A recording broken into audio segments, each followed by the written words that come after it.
Hello मेरे प्यारे बच्चों, आज की यह वीडियो फिगर ऑफ स्पीच पर। फिगर ऑफ स्पीच मीन्स अलंकार।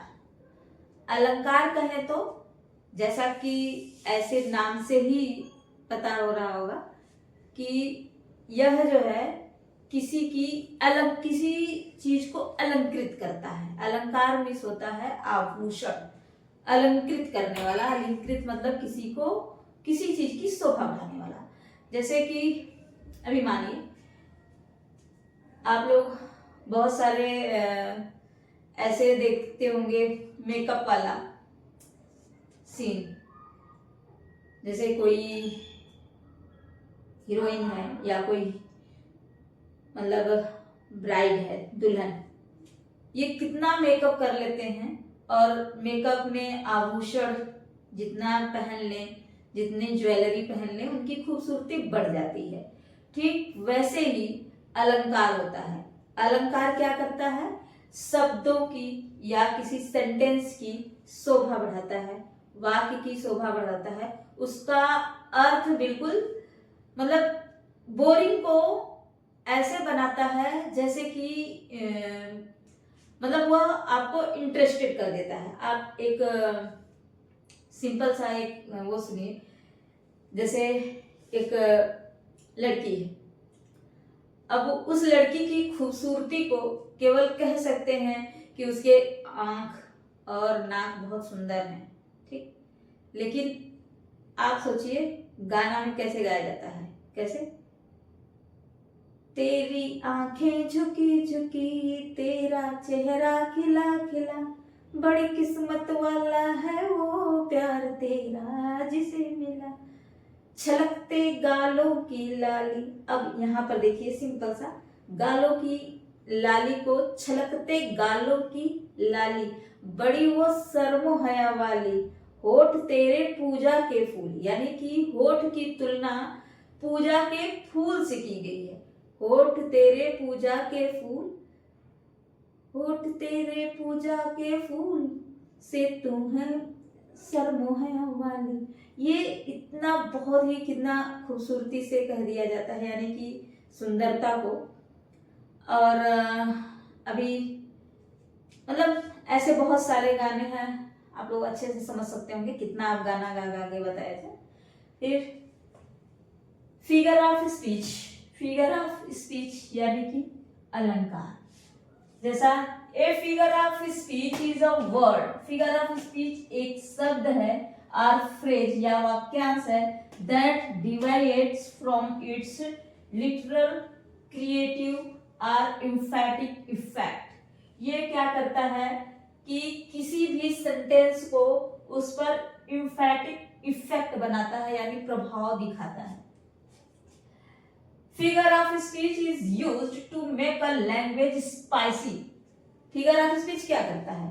फिगर ऑफ स्पीच जो वर्ड है यानी जो सेंटेंस है उसको स्पाइसी बनाता है। स्पाइसी मीन्स मसालेदार। कहते हैं ना कि बातों में जो है वो मिर्च मसाला लगा के जोड़ के बोलना, ठीक। तो इसमें खूब बढ़िया से लच्छेदार बात करना, लच्छेदार बात करते हैं।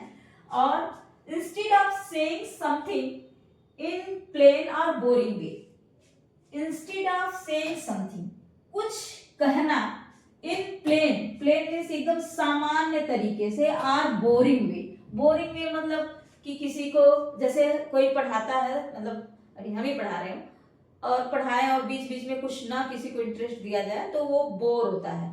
तो बोरिंग वे को छोड़कर उसको क्या करना है? इंटरेस्टिंग वे बनाने के लिए हमें प्रयोग करना होता है figure of speech.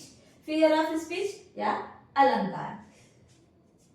It makes language colourful and interesting. यह भाषा को एक कलर देता है और उसको इंटरेस्टिंग बनाता है। अब आप देखिए figure of speech is used. फिर से figure of speech is used, figure of speech का प्रयोग किया जाता है to make a language spicy, language को स्पाइसी बनाने के लिए। स्पाइसी मीन्स मसालेदार, लच्छेदार। हम बातों को फेंक फेंक के करते हैं। जैसे आप लोगों ने सुना होगा वो कृष्ण जी ने सुदामा के जब पैर धुले थे, अब उस पैर को सिर्फ उन्होंने धुला ही था, थाली में पानी लेके धुला था, ठीक। लेकिन वहां पे लिखने वाले ने क्या खूब लिखा है कि पानी परात को हाथ छुयो नहीं, पानी परात को हाथ छुयो नहीं, नैनन के जल से पग धोए। यानी कि जो आंखों से आंसू गिर रहा है, सिर्फ उस आंसुओं से उन्होंने अपने मित्र सुदामा के पैरों को धो डाला। हमारे हिंदू प्रथा में, हमारे जो कल्चर है, उस कल्चर में ये है कि जब कोई मेहमान या अतिथि कोई भी आता है तो उसका पहले जो है औरतें या मतलब उसका कोई रिलेटिव जो जिसके घर आया है, यानी गोस्ट जो होता है, गोस्ट का क्या करता है, पैर जो है धुलता है। किस चीज से धुलता है? पानी से, पैर थाली में रख के। सेम काम सुदामा जी के साथ श्री कृष्ण जी ने किया था। पानी को परात में रख के उनका पैर धुल रहे थे, लेकिन उनके दुख को, मतलब उनके जो पैरों में बीमारियां फटी हुई हैं, उस बीमारियों को देखकर और उनके दीनहीन दशा को देखकर श्री कृष्ण ने जो आंसू धारा और जो दुख व्यक्त किया था, उस दुख की अभिव्यक्ति को कवि ने ऐसे प्रेरित करके बोला है, ऐसे बोला है जैसे कि लगता है कि हाँ सच में उन्होंने आंसुओं से ही उनके पैर धुले हैं। तो यह वर्ड कहा गया है नैनन के जल सो पग धोए, यानी कि अपने आंसुओं से उन्होंने पैर धुला है। अब इंग्लिश की एक लाइन है, वर्ड्सवर्थ की लिखी हुई है, आई सी 1000 एट ए ग्लैंस, मैं हजारों को एक साथ में देख लेता हूँ। यानी कि जो डैफोडिल्स नाम की एक रचना है, एक पोएम है, उस पोएम को वर्ड्सवर्थ ने बताया है कि वो इतनी खूबसूरत है कि उस खूबसूरत फूल को मैं हजारों में देख लेता हूँ एक साथ।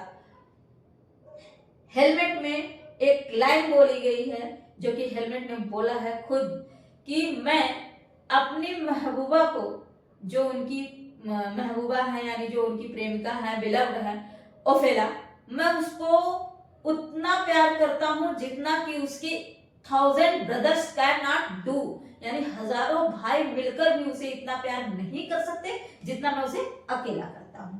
अब ये क्या है, यहाँ पर बातों को लच्छेदार बनाया गया, यानी बातों को बढ़ा चढ़ाकर किया गया, तो उसको खूबसूरत बनाया जाता है। इसको हम फिगर ऑफ स्पीच कहते हैं। अब है types of figure of speech. Types of figure of speech, ये फिगर ऑफ स्पीच दो तरह के होते हैं। एक ट्रोप्स होते हैं, एक कौन सा होते हैं? ट्रोप्स होते हैं, जो मीनिंग पर आधारित होता है। किस पर आधारित होता है? मीनिंग पर, अर्थ पर डिपेंड करता है। हिंदी में उसी को हम अर्थालंकार बोलते हैं। हिंदी में उसी को हम अर्थालंकार बोलते हैं, यानी कि डिपेंडेड ऑन मीनिंग। किसी भी शब्द को मीनिंग के आधार पर हम उसे चेंज करते हैं, ठीक है। और दूसरा है स्कीम्स। दूसरा क्या है? स्कीम्स, शब्दों के स्कीम के आधार पर। स्कीम मतलब क्या होता है? यानी कि हम उसको शब्द अलंकार कहते हैं। शब्द को, एक शब्द के बाद एक शब्द को कैसे रखा जाए। उदाहरण के तौर पर मैं आपको बताऊंगी, जैसे कि शब्द का क्या है, शब्दालंकार क्या है। जैसे एक वर्ड है, दमके दुतियां दुति दामिनी ज्यों किलके कलवाल विनोद करे। दमके द, दुतियां द, दमके दुतियां दुति दामिनी ज्यों किलके कलवाल विनोद करे। अब ये क्या है? एक शब्द के बाद एक शब्द को किस सीक्वेंस में रखा गया है कि सुनने वालों को बहुत ही खूबसूरत लगता है। रहीमदास की ऐसे ही एक कविता है, आप लोगों को याद होगा कि एक लाइन है,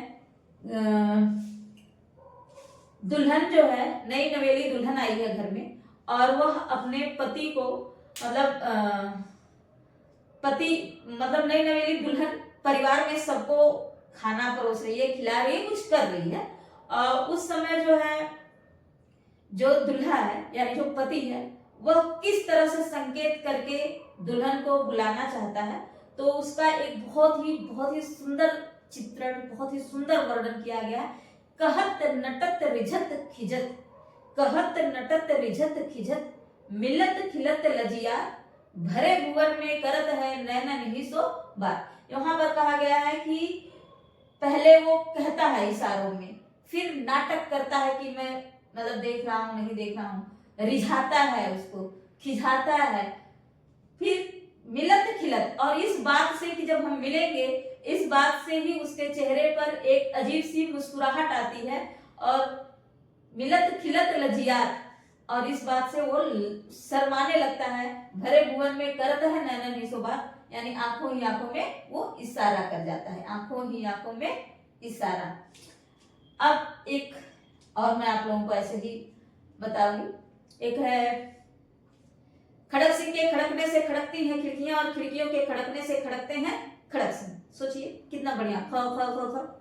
चंदू के चाचा ने चंदू की चाची को चांदी के चम्मच से चटनी चटाया। ये तो आपका हिंदी का है, मैं इसलिए बता रही हूं ताकि समझने में आपको बहुत ही इजी हो जाए कि हम schema which play with word, जो कि शब्दों के साथ खेलते हैं। किसके साथ खेलते हैं? शब्दों के साथ। उसको हम कहते हैं स्कीम्स, फिगर ऑफ स्पीच। ठीक। और पहला है ट्रुप्स। ट्रुप्स मीन्स होता है जो कि शब्दों पर, which play with the meaning of words. ये किसके साथ खेलते हैं? यही है मीनिंग ऑफ वर्ड्स। ये मीनिंग ऑफ वर्ड्स के साथ खेलते हैं, और ये प्ले विथ वर्ड ऑर्डर, ये वर्ड ऑर्डर के साथ। जैसे मैंने अभी उदाहरण दिया आप लोगों को, चंदू के चाचा ने चंदू के चंदू की चाची को चांदी के चम्मच से चटनी चटाया। क्या है ये? हमारा शब्दों का सीक्वेंस है। ऐसे ही ये आपके एग्जाम्पल हैं, जैसे इसको हम आगे आपको बताएंगे कि किस तरह से ये scheme play with scheme word में है। अभी आपको फोकस ऑन मीनिंग में सबसे पहला है हमारा जो कि ट्रॉप्स पर है, यानी सिमली। इसके कई प्रकार होते हैं, काइंड होते हैं। सिमली है, मेटाफर है, ओनोमाटोपोइया, ऑक्सिमोरॉन, हाइपरबोल, ये सारे आपके किसमें आते हैं? फोकस ऑन मीनिंग, रिपीटेशन, ये सभी आपके इसमें आते हैं। सिमली क्या होता है? पहला है उसमें सिमली, इसको हम बोलते हैं हिंदी में उपमा अलंकार। हिंदी में भी होता है उपमा अलंकार। उपमा अलंकार क्या होता है? सिमली कंपेयर्स, ये क्या करता है? कंपेयर करता है टू डिफरेंट, दो अलग अलग थिंग्स की, दो अलग अलग वस्तुओं की, to highlight a shared quality. ये इसकी क्वालिटी को हाईलाइट करने के लिए इसमें वर्ड्स होते हैं एज, लाइक और सो। ये एज, लाइक, सो जैसे शब्दों से इसको क्या करते हैं? जोड़कर दो अलग, मतलब कि एक जाति के नहीं होते हैं। एक जाति के, जैसे एक लड़के की तुलना एक लड़के से किया गया तो वहां पर कंपैरिजन होगा, सिमली नहीं होगा। सिमली के लिए क्या है? दोनों अलग अलग होनी चाहिए। कैसे होनी चाहिए? जैसे कि हमने अभी एक लाइन आप लोग को सुनाया था, होठ तेरे पूजा के फूल, फूल सी तू नाजुक डाली। होठ तेरे पूजा के फूल, यानी कि होठ की तुलना फूल से किया गया है। किससे किया गया है? होठ की तुलना फूल से किया गया है। ऐसे ही अरविंद सुआनन रूप मरंद आनंदित लोचन भृंग पिए। अरविंद सुआनन, कमल के फूल के समान आनंद, आनंदित लोचन भृंग पिए। यहां पर क्या है? कमल के फूल की तुलना की गई है हाथों से। ऐसे ही simile compares two different things to highlight a shared quality, connecting with words as, like, so, as strong as an ox. जैसे हम ये कहें कि किसी की मतलब उसके स्ट्रॉन्गनेस की तुलना हम जो है किससे करें? बैल से करें। मान लीजिए कि एक वो आता है, पहले बॉक्सिंग चैंपियन में ग्रेट खली का मान लीजिए हम नाम लेते हैं, तो great Khali is as strong as an ox. Great Khali इतने मजबूत है जितने की बैल। अब ग्रेट खली आदमी है, बट उसकी तुलना किससे हो रही है मजबूती में? ऑक्स से हो रही है। ऐसे ही एज कूल एज ककम्बर, जैसे हम कह दें कि my mother's words are as cool as cucumber. My mother words, मेरी माँ के शब्द ऐसे ठंडे हैं जैसे कि ककम्बर। ककम्बर में होता है खीरा।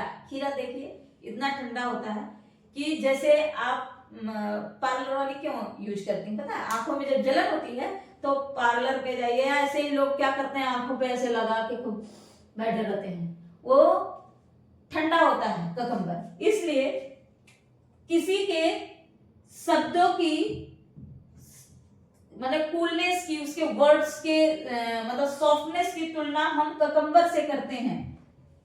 ठीक, अब है स्वैम लाइक अ फिश, यानी कि जैसे मतलब I swam in the imagination as fish, मैं कल्पना की दुनिया में ऐसे तैरती रही जैसे कि मछली।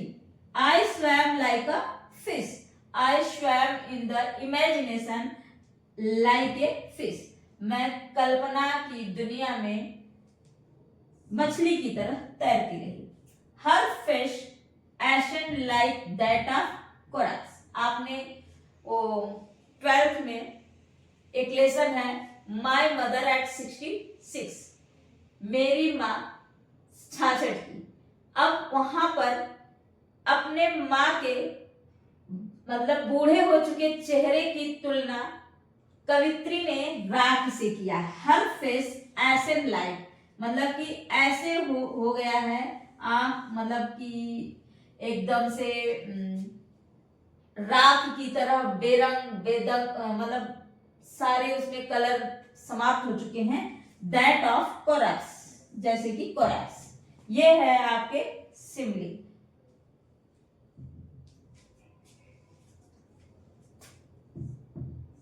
He is as soft as